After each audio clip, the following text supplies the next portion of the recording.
Hey everybody, it's Mike from The Mike Wagner Show. If you like The Mike Wagner Show and you want to make your own podcast, well, let me tell you about Anchor. First of all, it's free. Secondly, there's creation tools that allow you to record and edit your podcast right from your phone or computer. You can also add any song from Spotify directly to your episodes. The possibilities are endless. Anchor will distribute your podcast for you. You can be heard on Spotify, Apple Podcasts, many more. You can also make money from your podcast with no minimum listenership. It's everything you need to make a podcast in one place. So download the free Anchor app or go to Anchor FM to get started. Hey everybody, it's Mike from The Mike Wagner Show, powered by SonicWeb Studios. Visit online at sonicwebstudios.com for all your needs. Look at a professional website without breaking your budget. SonicWeb Studios is the answer. SonicWeb Studios offers fast, affordable custom web designs that blow the competition away. Call today, 1-800-303-3960. That's 1-800-303-3960, or email to support@sonicwebstudios.com. Mention the Mike Wagner Show, get 20% off your first project. SonicWeb Studios, take your image to the next level. Also, time to give official shout out to our official sponsor of the Mike Wagner Show, international warring author Mia Molson-Zia. If you love fast-paced mysteries, you'll love Missing by Mia Molson-Zia, available on Amazon and paperback and ebook. Missing is fast-paced and intriguing with an unforgettable twist. Takes place in 4 countries, 2 strangers, 1 target, where truth is illusion and those you love will be the first go missing. It's available on Amazon and paperback and ebook. Missing by Mia Molson-Zia has garnered great reviews, and even loved and enjoyed by Howard celebrities, including Joanna Cassidy, Forbes Riley, and many others. So grab your copy today for Girls Missing by Mia Molson-Zia, available on Amazon. Also, check out The Mike Wagner Show at themikewagnershow.com on over 40 podcast platforms, heard in 100 countries, including Facebook, SoundCloud, Spreaker, Spotify, and iHeartRadio. Also, Anchor FM, iTunes, Google Play, Amazon, Audible, Apple Music. Also heard on HamiltonRadio.net, Diamonds FM, Oldies Radio, and a few networks coming soon. Take the Mike Wagner Show with you on any mobile device. Subscribe to the Mike Wagner Show on the YouTube channel. Follow the Mike Wagner Show on Instagram, Twitter, and TikTok today. And for great gift ideas, go to Amazon.com and check out the Mike Wagner Show podcast. T-shirts, pop sockets, throw pillows, hoodies, and also tote bags and baseball gear. Makes great gifts 24/7. Go to Amazon.com and check out the Mike Wagner Show podcast. And for more great gift ideas, go to Amazon.com/Mia Molson-Zia for great books like Missing, Once, and Wrinkles. Also T-shirts, merchandise, hoodies, phone cases, and more. Amazon.com/Mia Molson-Zia. Check it out today. Also support the Mike Wagner Show on Anchor FM, PayPal, themikewagnershow.com. Make sure to give generously today. We're here with a terrific lady who began her career with the United in Group Harmony Association, a nonprofit, and worked to foster a wider recognition for R&B roots and to help vocal groups lay a foundation for current rock and roll. We'll talk about that. She began her radio career at WNWK and WNYE in New York City through Ryan Italiano, and later went on to WFDU and with the Rhythm and Blues roller coaster. And she's now with Hudson River Radio and Twitch, and currently streaming as well too. And she's also the brand new owner of Studio Chatter, which is to achieve, the purpose is to foster communities who enjoy live music and support as well. We'll talk about that live, ladies and gentlemen, from the Plus Studios somewhere on the East Coast, the amazing multi-talented host of the Studio Chatter, also Hudson River Radio, Twitch, and more. Ladies and gentlemen, the multi-talented Christine Vitale. Christine, good morning, good afternoon, good evening. Thanks for joining us today. All of that. Thank you. It's a pleasure to be here with you. I admire your interviewing technique, so I really looked forward to being able to be your interview subject today. Well, it's great to have you on board as well, too, Christine. So you began a career with United in Group Harmony Association, which is a nonprofit organization worked to foster wider recognition for R&B roots in vocal groups, laying the foundation for rock and roll and beyond. You began a radio career at WFDU, also WNWK and WNYE in New York City through Ronnie Italiano. Well, we should flip that, by the way. We'll talk about that later. Also, Rhythm and Blues roller coaster, and you're on Hudson River Radio. You stream on Twitch, and you're the owner of Studio Chatter LLC. We'll talk about that and the purpose of Studio Chatter. And before getting all that, Christine, tell us how you first got started. I got started because I developed an interest in vocal groups based on actually an interest in Elvis Presley. So I was interested in Elvis Presley, and then I was reading a lot about where he was getting his material from, which led me to vocal groups, because I knew he was observing a lot of the material from rhythm and blues. And a lot of this is what opened the doors to my interest in vocal groups. Through that, I began attending events and learned about this organization called the United in Group Harmony Association. I didn't know exactly what this was, but I knew it was a small fee to actually be a member. So I thought, okay, let me send in my $10 and see what it gets. And you get a little free membership. And wait, there's more. Yeah. And so it was an annual membership that got me a newsletter every month that would talk about what's happening at a nearby venue down in Union City or North Bergen, near where I was living in New Jersey. And I thought, okay, this is interesting. They called them meeting shows. So I attempted to go to some of these, and they talked about the history of the music, a little bit about what's going on with the organization that was working to bring more of a spotlight to the vocal group sound of yesteryear. And they would put on a show, number of different groups and or bands performing. And this kind of fascinated me. So this was really the way I connected with the music in the live sense. After a number of months, because they would have a monthly meeting show, after a number of months in speaking with people and getting to know them and networking, the person running the organization was the president. He started to ask about, kind of like, who are you? Where'd you come from? Because you're sort of a little different than what we normally have here. Like I was an enigma coming into this place, because this organization catered mostly to people who grew up in the 50s. And a lot of it was very male dominated. It was male vocal group collectors of vinyl collectors. And here I'm come walking in. I'm not a record collector in the true sense. I'm not collecting vinyl. I'm not collecting vintage vinyl.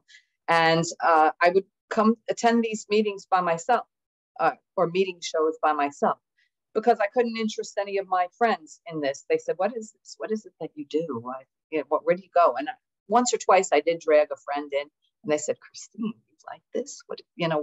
What kind of a place do you like to go to here? There's nobody you could talk to or anything. And I'm thinking, you're looking for a date. I'm looking for music. There's a difference. I don't need someone to talk to. I come here for the music.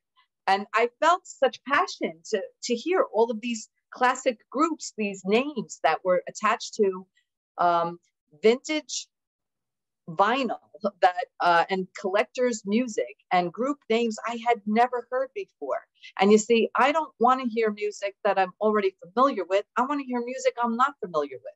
So this was an organization that was pointing out to me music I had never heard.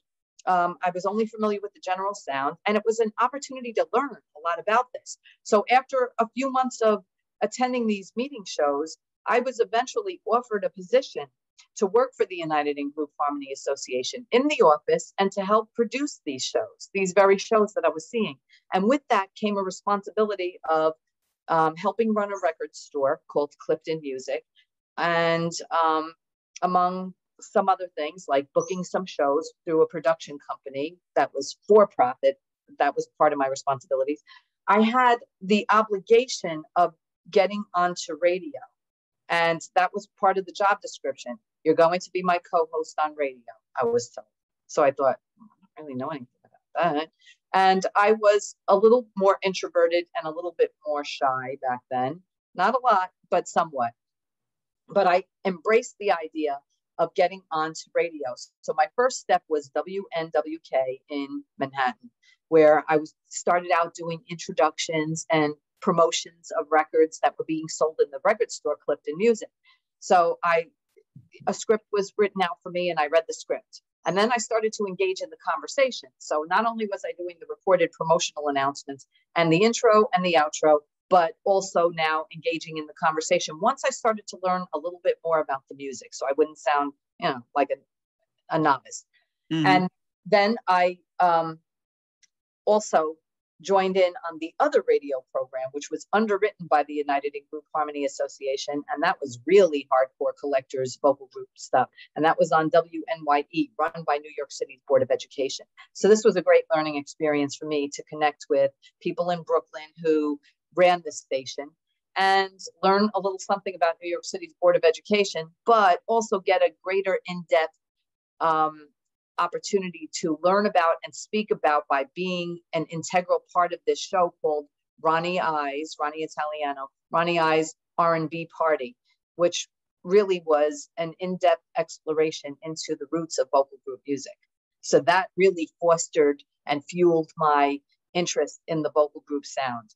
So between helping run the United in Group Harmony Association administratively, helping to produce shows, producing some other outside concert shows through Ronnie I Productions, by working in a music store where people would come in and look for collector's type material, and doing these radio shows, I became completely hooked and immersed in this musical realm. It was my whole entire life.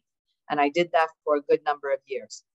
Then I started to feel, after about 5 years, some degree of like, okay, I need to make some connections with the outside world, because I'm living encapsulated in a world that I have no more friends in the outside world anymore.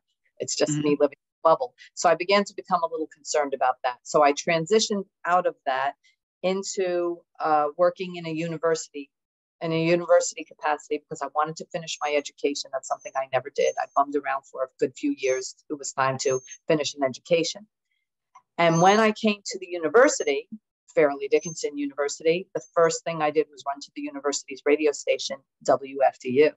And yes, it's one of the more famous stations. I know of some people that are on that station. It's so amazing. It had, at the time, a great variety of programming that really opened you up to an underground subculture of music. And I enjoyed being a part of that. Some of it was ethnic, some of it was gospel, lots of blues, Cajun music, Zydeco, and some other musical styles. And I got to make a whole new set of friends there. So I approached them and I said, hey, I'm new at the university, and I'd love to know if you'd be interested in using me as a host for one of your shows, because I specialize in vocal group music. I have a wealth of knowledge and a good number of recordings that I have on mostly CD and vinyl. But I've just been released from my previous radio position, and I'm available. And they said, well, that's great, and we kind of already know who you are, but we're not ready to change our format now. But I'll tell you what, this is what they did to hook me in. They said, we'll let you be a newscaster here.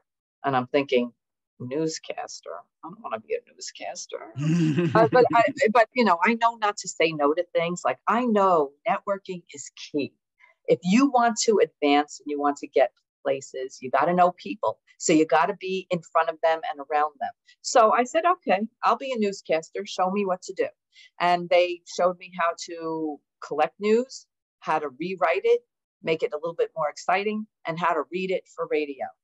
And so I was doing that on a couple of people's programs. And then some other DJs heard me doing news there. And they said, can you do some news on my show? Can you do news on my show? You know why? Wow. Because they would engage the newscaster in a little tidbits of conversation. Like, as the news started and as the news ended, I turned it back over to the DJ, who then would make a little bit of conversation with me. And they felt that would make their shows more exciting, because that's kind of like what they did on morning zoos, like on zoo type shows. Oh yeah, like Scott Shannon, Z100 back in the day, Power Pig, or like in Kiss FM Los Angeles and all that. It's like, I grew up in the morning zoo days, and I'll tell you one thing: you had like Casey in St. Louis. Of course, you had the Loop in Chicago, B96. It's like, the morning zoo was big. It's like, you never know what the heck they're going to talk about. There were no holds barred back in the day. So yeah. And so the DJs seem to like that little, minute or so of exchange of dialogue about something topical, something newsworthy, or just, just small talk. Sometimes it was just small talk. Sometimes it was based on a news story I gave. The news was only presented for 5 minutes, and that included traffic and weather. So they would just take a moment or two to have an exchange. I guess they felt it made their programs more interesting. So I did that for a few years, actually 9 years, to be honest with you. 9 years, wow. I consider that my 9-year job interview, because after 9 years, since I was already on campus, it wasn't a big deal, because I was already working a day job here on the very campus. So to run over to the radio station to do 5 minutes of news here and there was not a big deal. I would just need about 15 minutes total to put it together and then give it for 5 minutes. So they let me do that, because that was easy enough to do, make an escape. And I started doing this on people's morning shows that started at 6 a.m. I'd be back at 9 a.m. to do another one. And then I'd come back at 11 or 12 in the day and start doing news on people's shows, whoever wanted me. Because this was, in my mind, my way of keeping my face in front of the people who might one day offer me a show. And there I was for 9 years in my 9-year job interview, waiting for the opportunity for them to ask me, would you like a show? Now, they didn't ask me for 9 years because they didn't have any reason to upset the apple cart. They were happy with their programming. It was making money. And when some personnel changes needed to occur, they came right to me. And the reason they came to me was because I stuck around. So if you want to find opportunity, you have to be present. Nobody's going to just take a chance on a nobody. They have to, it's much better to build connections where you get to know people, but that means you have to pay a price. You have to be very present and not be necessarily looking for some kind of personal gain from that. It's the networking. And if I wasn't networking for that long, that was, all right, admitted, it's a long time to stick around. But since I was already here where I am right now, this was a small price to pay. It wasn't like I had to go out of my way to be in their faces. It was fun. I liked it. So it was I call it my 9-year job interview, because finally, when they had a need to change their formatting, they did come to me and they said, would you still like to do that vocal group show that you talked to us about a number of years ago? I said, would I? Of course I would. So I jumped at the chance. And then after a few years of being really good at this and also developing and building up some excitement, they gave me more airtime. And then they also said, we'd like to offer you even the opportunity to do a second show. Nice. And so I said, so what kind of show would you like me to do? They said, well, you're really popular here.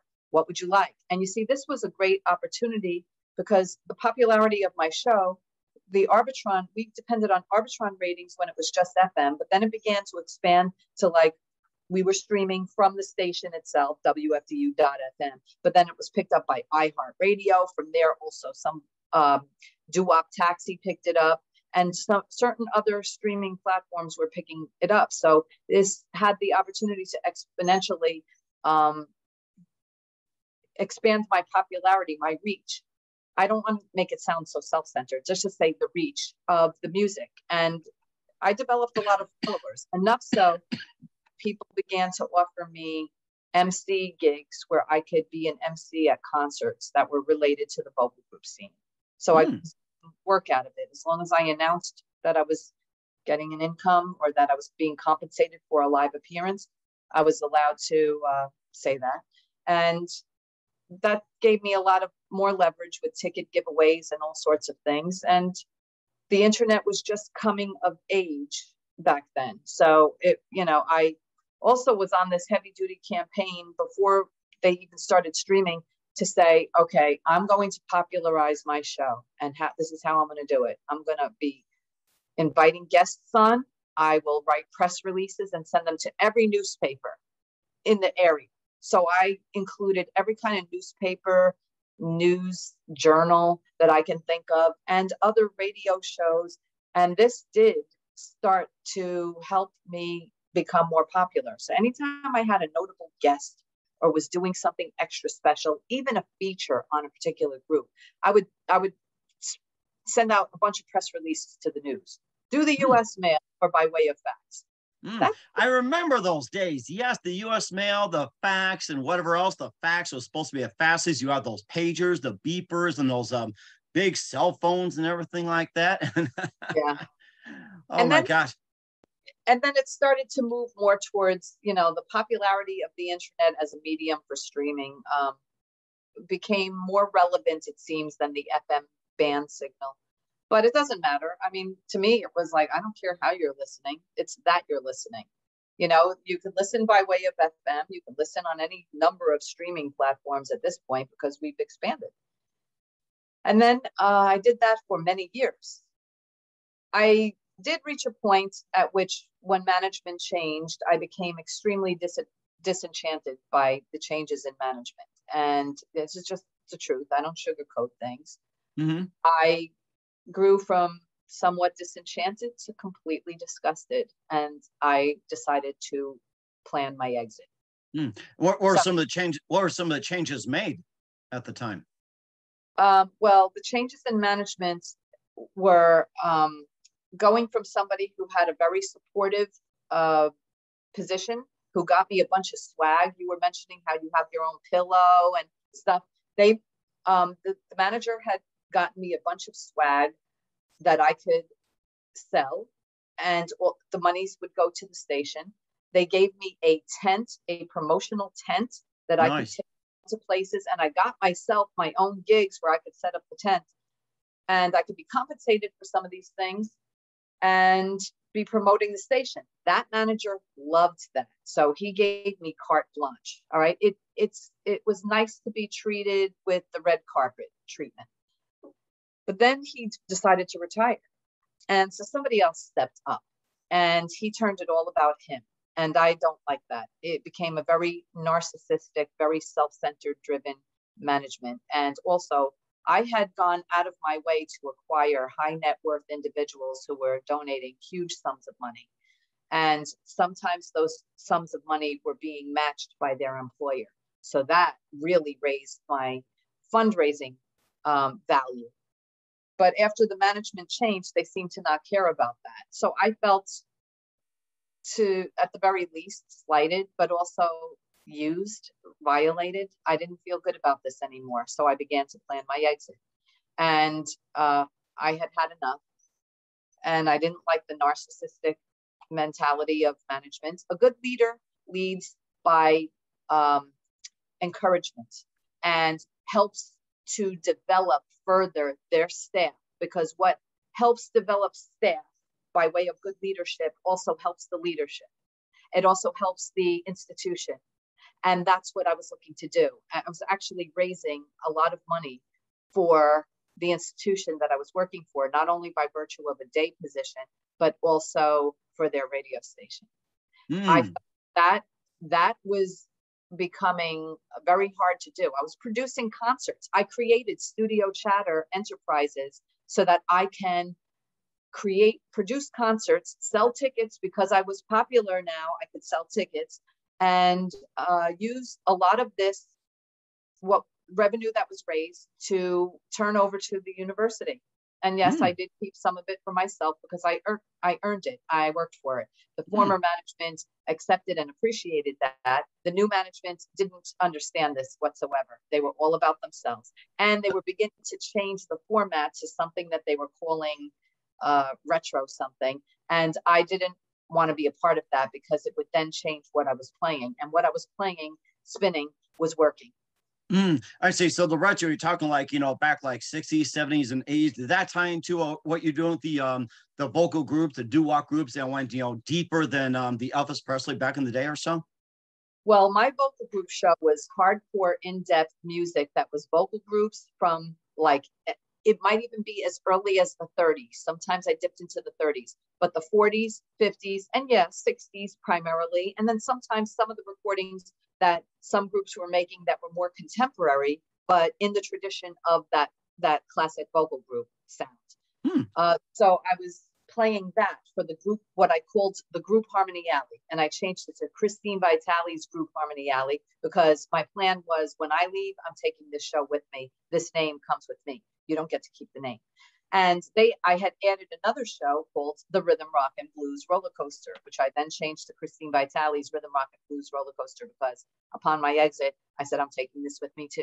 So the Rhythm, Rock, and Blues Roller Coaster was to play anything else other than the vocal group music usually, because I was moving in a direction where, in order to keep producing concerts and have them be interesting to the greater public, I wanted to support the local and regional live music scene and play those artists' records. So if a band who I had a lot of respect for, like real musicianship, were putting out records, and I really liked their recordings, if they were recorded very organically and sounded like real people playing real music, as opposed to computer generated beats that I don't play.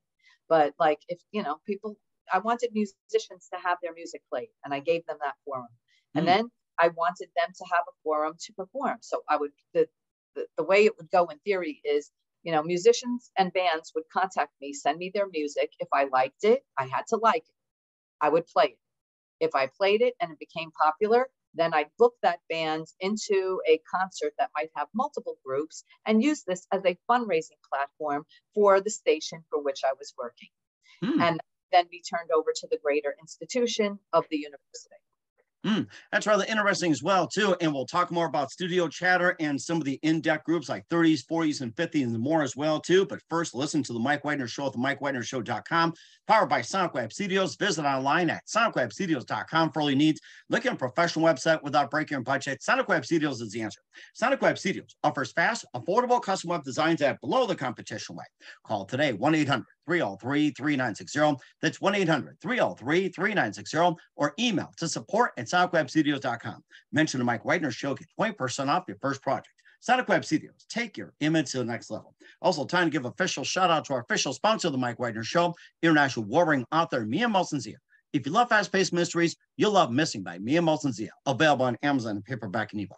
Missing is fast-paced and intriguing with an unforgettable twist. Takes place in 4 countries, 2 strangers, 1 target, where truth is illusion and those you love will be the first go missing. It's available on Amazon in paperback and ebook. Missing by Mia Molson-Zia has garnered great reviews and even 11 endorsed by Howard celebrities, including Joanna Cassidy, Forbes Riley, and many others. So grab your copy today for Girls Missing by Mia Molson-Zia, available on Amazon. Also, check out the Mike Wagner Show at themikewagnershow.com. Over 40 podcast platforms, heard in 100 countries, including Hamilton Radio, Oldies FM, Diamonds Radio, and more. Take us with you on any mobile device. Subscribe to the Mike Wagner Show on the YouTube channel. Follow the Mike Wagner Show on Instagram, Twitter, and TikTok today. And for great gift ideas, go to Amazon.com and check out the Mike Wagner Show podcast. And for more great gift ideas, go to Amazon.com/Mia Molson-Zia for great books, merchandise, and more. Also support the Mike Wagner Show on Anchor FM, PayPal, themikewagnershow.com. Make sure you do so today. We're here with the amazing multi-talented Christine Vitale here on the Mike Wagner Show, and began her career with the United in Group Harmony, and also worked at WNWJ, WNWK, getting tongue-tied, WNYE in New York City, went to WFDU, and you've also on Hudson River Radio as well, too, and Twitch. And before we get to Hudson Radio, before leading over to Student Chatter, you talked about Elvis Presley being one of the influences as well, too, going deeper and deeper into the music. And who are some of your other favorite artists and performers, especially that went really deep into the thing? It's like, say with Elvis going deep into, say like Robert Johnson, or say like with, the Four Tops going deeper into their music, and maybe some of the groups that you really liked, and who are some of the other groups that influenced you way back, 30s, 40s, 50s, and beyond as well, too, maybe in the 20s. Okay. I will tell you, I just want to first say one thing. I love your manner of how you know how to market yourself. You got that whole game down just correct. You're very good at that. The whole merchandise thing, you're rocking the merchandise game, and I love that. And an interesting sponsor. I just want to pay you that compliment, because otherwise I feel like I'm only talking about myself, which is, I know I'm here to do that, but I like to engage you and show some respect for what you're doing too. Okay. I respect your hustle, in other words, as they say. I respect the hustle. So anyhow, I admire your manner, your demeanor of handling your show, in other words. So let me tell you a little bit about the groups that this led me to. The early roots groups, like the Dominoes, the pre-59 Drifters. I'm not talking about the Drifters that had those big hits like Save the Last Dance for Me. I'm talking about what came earlier. Even groups like the Four Vagabonds or the Charioteers, the Mills Brothers. This is really heavy on deep roots music, because I feel when I get into something, I don't just want to appreciate the commercial hits. I dig deep. When I get interested in something and I become completely passionate about it, I dig deep. I don't stop digging. I keep digging. It's as if I'm outside in the dirt, and I just keep looking and looking, because I want to hear things that I don't already know. So groups like the Five Keys, the Spaniels, the Dominoes, pre-59 Drifters, the Larks, those are groups that I dig really deep into. Were they commercially successful? By and large, no. And in some cases, to some degree, yes, for their time they were. But by today's standards, that success was so minimal. But it was a different time, different opportunities, limited opportunities for exposure. Also, socially, the world hadn't really evolved that much, so they were kind of stuck and limited to where they could get their exposure across racial barriers and the social times, of course. But to some degree, were they popular? Yes. The Clovers was one group that I haven't mentioned who recorded for a major label, Atlantic Records.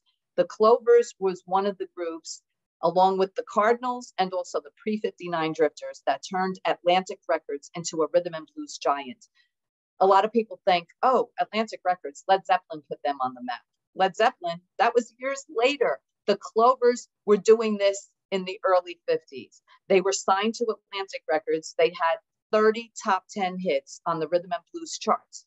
Now, rhythm and blues charts, that's a much smaller chart than the Billboard charts, but you got to put it in perspective of the times, and with the racial barriers that existed then, the Clovers were not going to be huge on the Billboard charts, but they were on the rhythm and blues charts, hugely successful. 30 top 10 hits within the early 50s. That's huge. That is huge. It is, yes.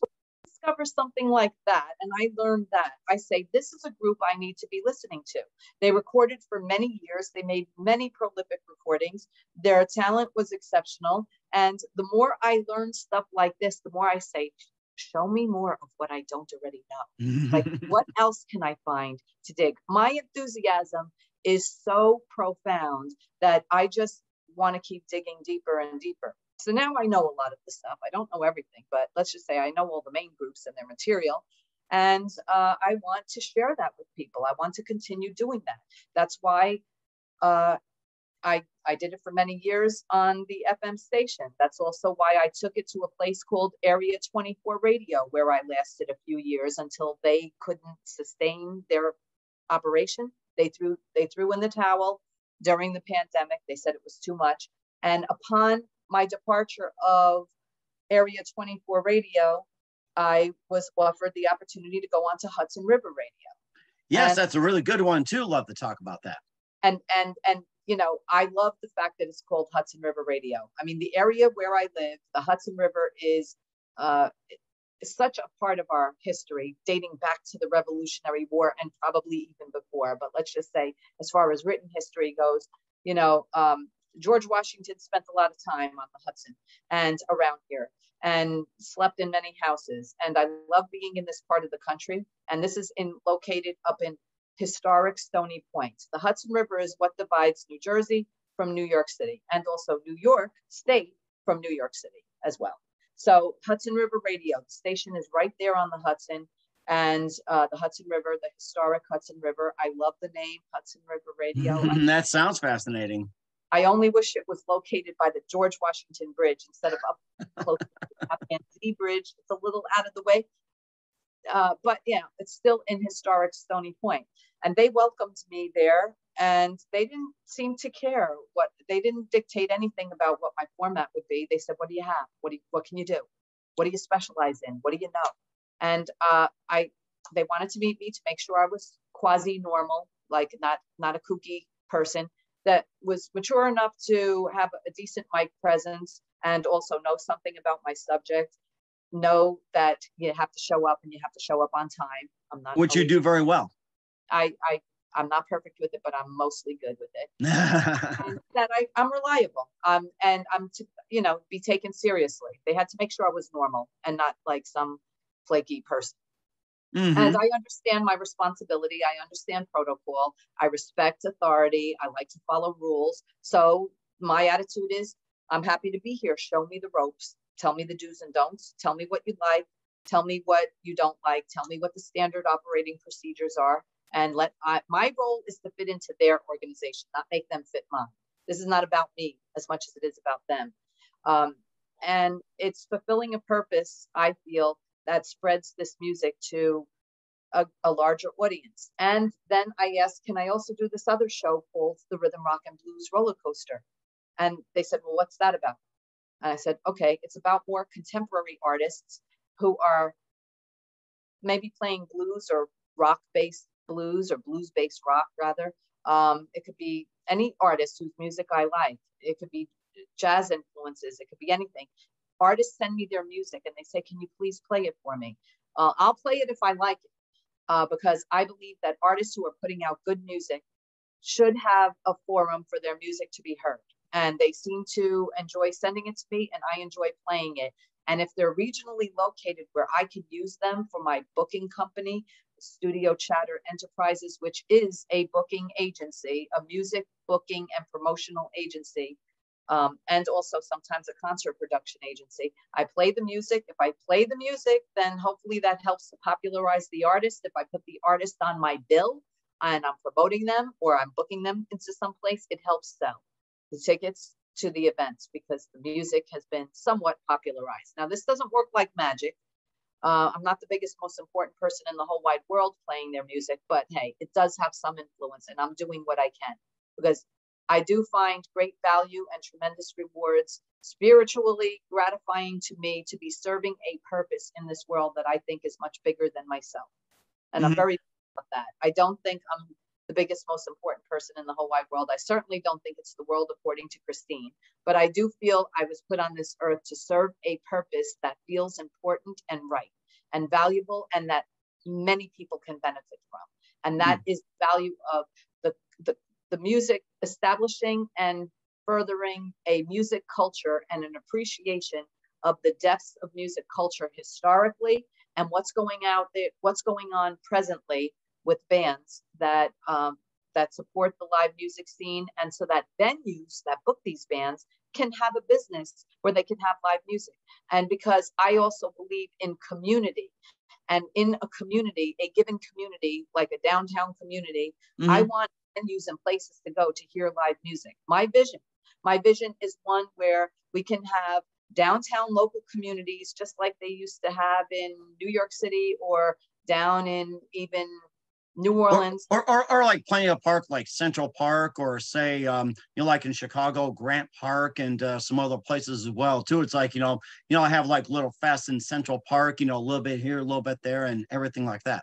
Yes, and also though being able to walk down a place like in New Orleans, like Bourbon Street, and have live music venues, music being piped out of places, so that there's this music scene at different venues all throughout Bourbon Street. Just like in Beale Street in Memphis, you want the same kind of vibe. Well, I want that in my local hometown too.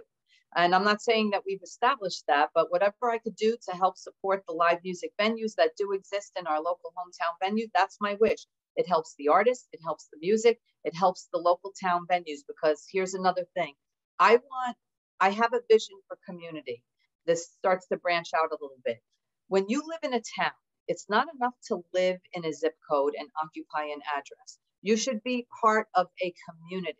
And that means interacting and having a thriving local downtown where the shops are doing well, where the restaurants do well, and the live music all does well, where people have a chance to go to a place like a hub in a downtown community, get to know one another, support live music, support the local art scene.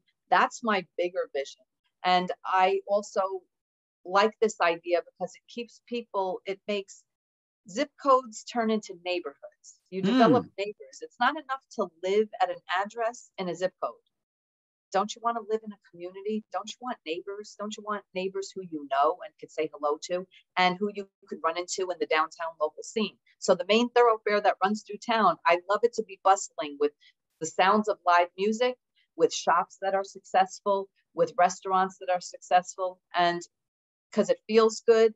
It promotes safer communities when you have an arts-oriented community and you incorporate arts like even sculptures and paintings and murals into a town. It keeps neighborhoods safer.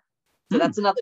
I want safer neighborhoods. I want more community-oriented feels to the neighborhood, and I want the crime rate down. And don't we all? Yeah.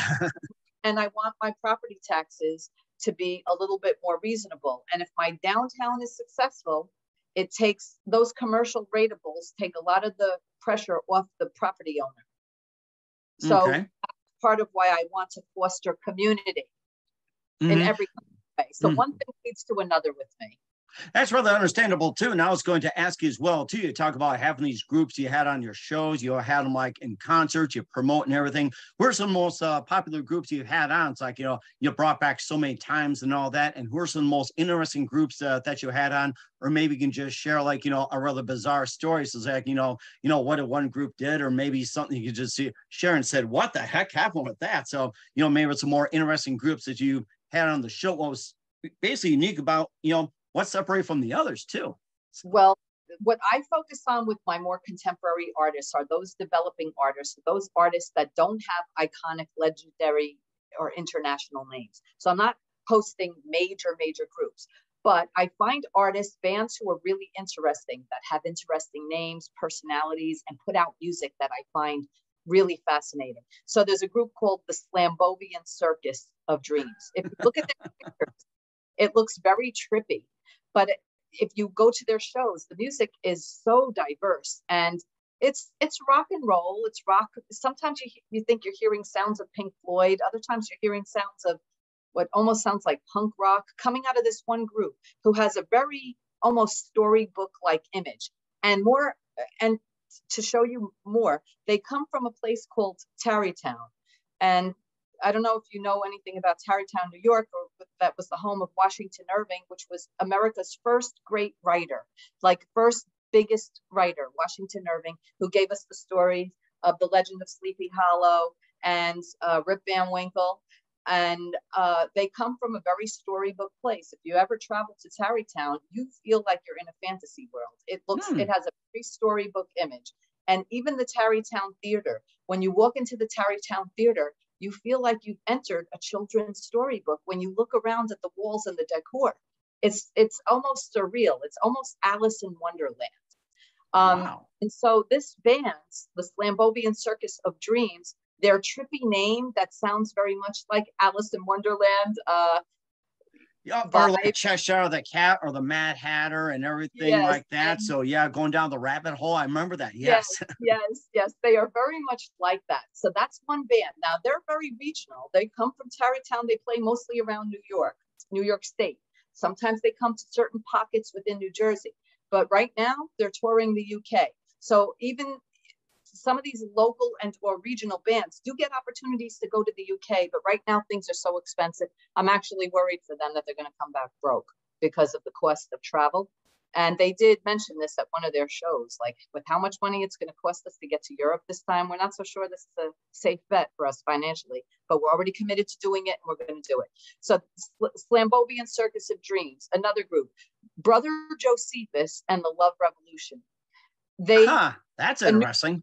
Yes, they're from Brooklyn, and they have a New Orleans-based sound and a very New Orleans-based image. When they take the stage looking like in the format of a New Orleans funeral march.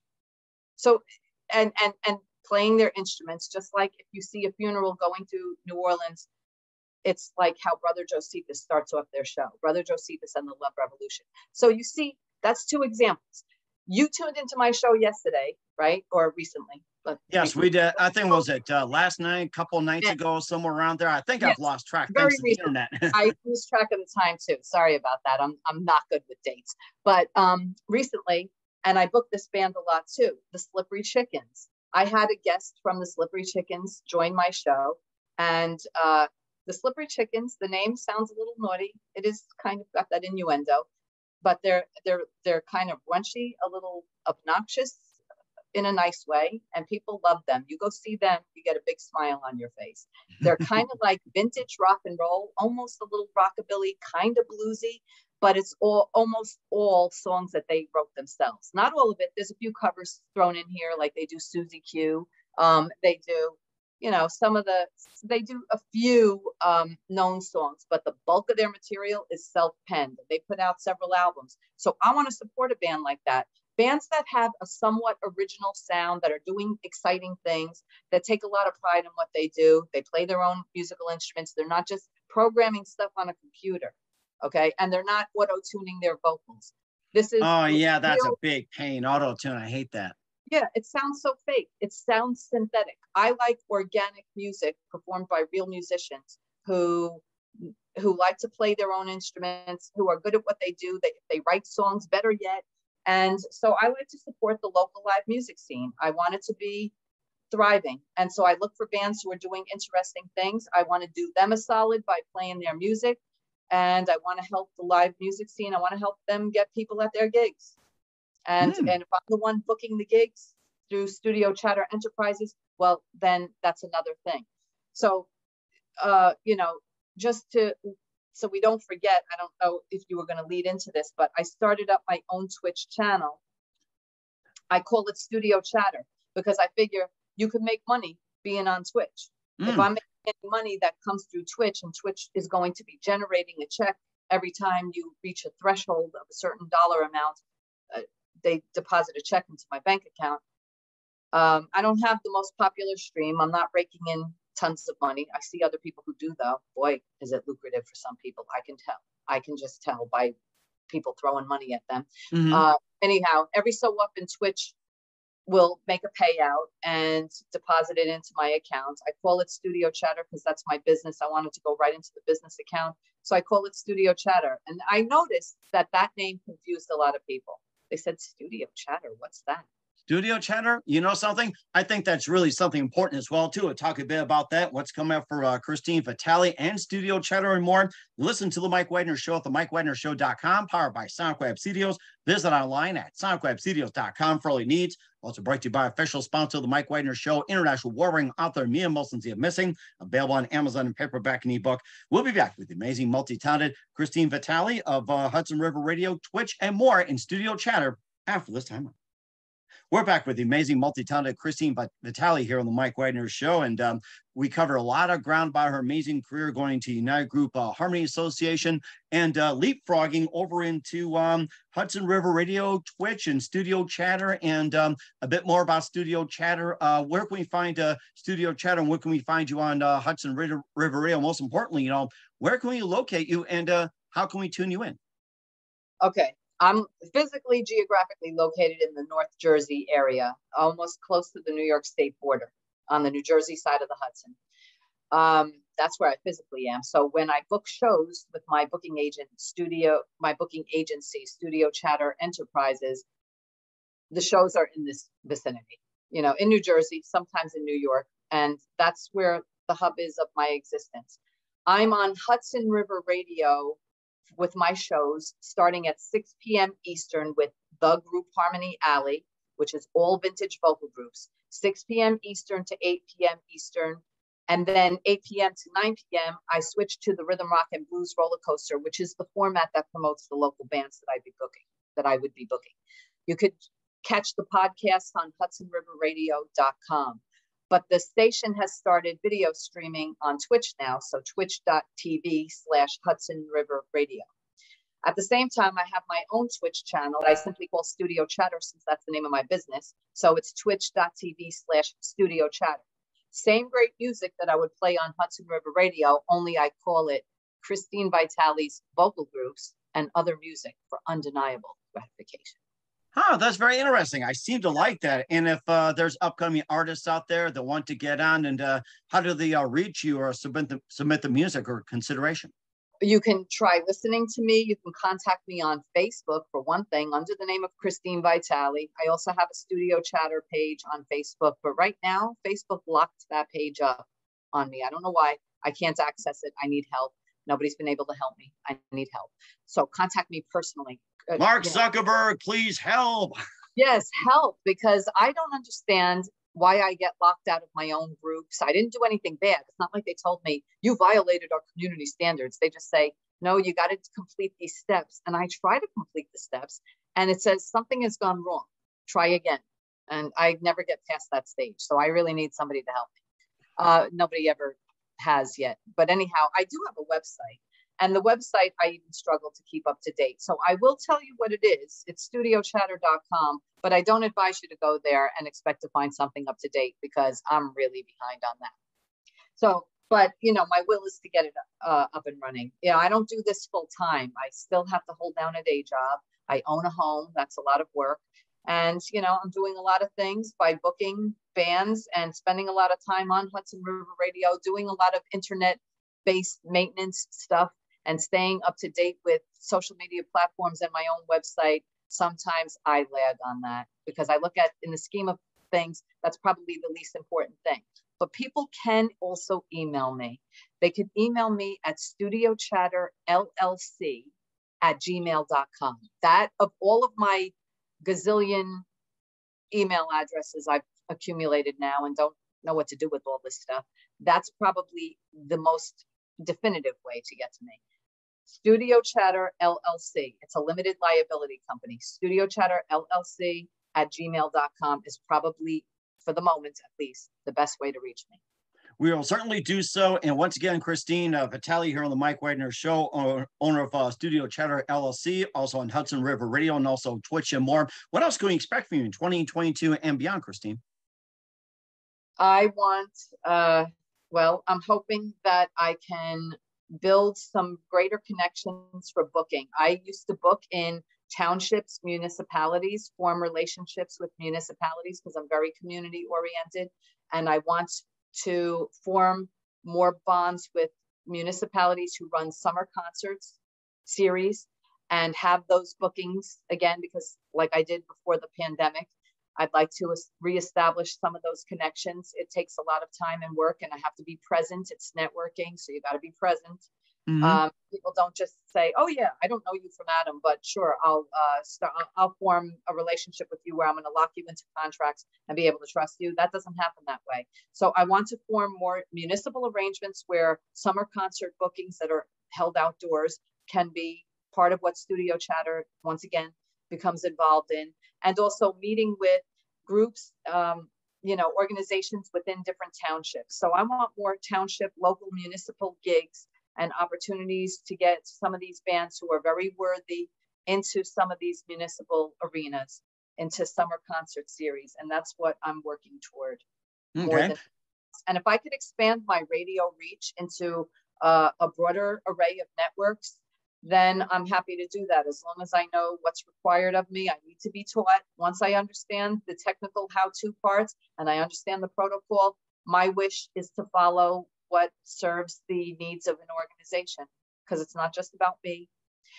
It's about who I work with as well. I have an extraordinary amount of respect and consideration for the artists I work with, the stations I work with, the municipalities, the venues. I want to understand what others' needs are because I'm here to serve those needs. And very indeed as well too. And definitely a great thing for you, Christine. And who do you consider biggest influence in your career? In my career? Yes. Career. Oh, that's a tough one.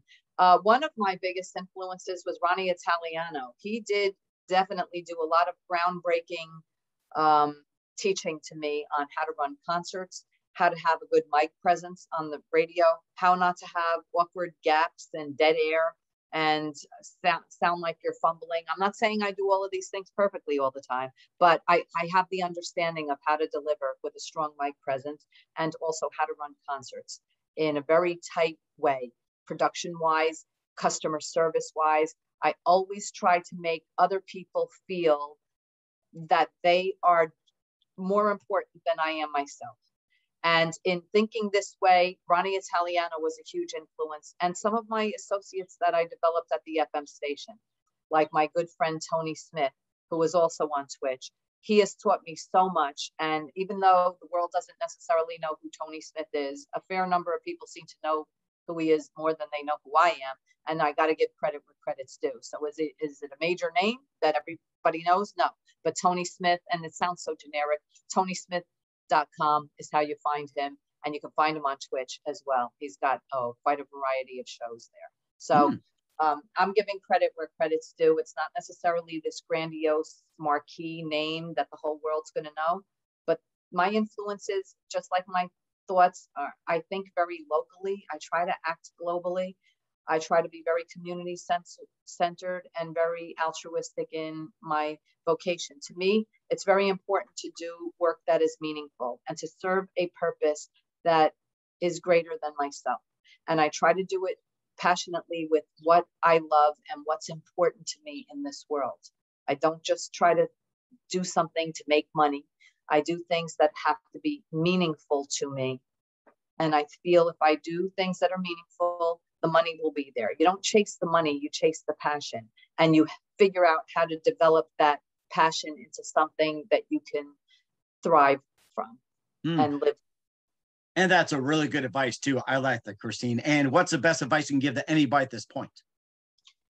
What I do during the day is I teach students how to explore careers and figure out what they want to do with their lives. I'm a career development specialist at a university. And my advice for students is find things that you can be passionate about. Find what is meaningful to you. And many times people don't have that many things that they're interested in or are meaningful. And I say you have to explore, leave no stone unturned. What you should do is read. If you read a lot, you will develop more interest. The more interest you develop, the more interesting you are. The more interesting you are, the more appealing you are to other people who might be in a position of hiring you.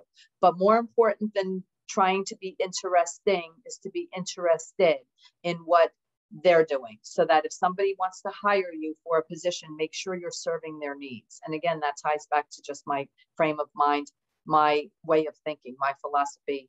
You are here to serve a purpose that is greater than yourself. So in each of your business arrangements, make sure you understand the purpose of who you're serving, who's working for who, and make sure you're doing something that feels meaningful and passionate. Don't just do it for the money. Do it because you love it, and make sure it's meaningful. And that's very good advice too. And certainly indeed, people should do it for their own passions, not money and everything else. That's really good advice. Once again, Christine Vitale of Hudson River Radio, Twitch, and also Studio Chatter LLC here on the Mike Wagner Show. Christine, a very big thank you for your time. You've been absolutely fantastic. Learned a lot from you.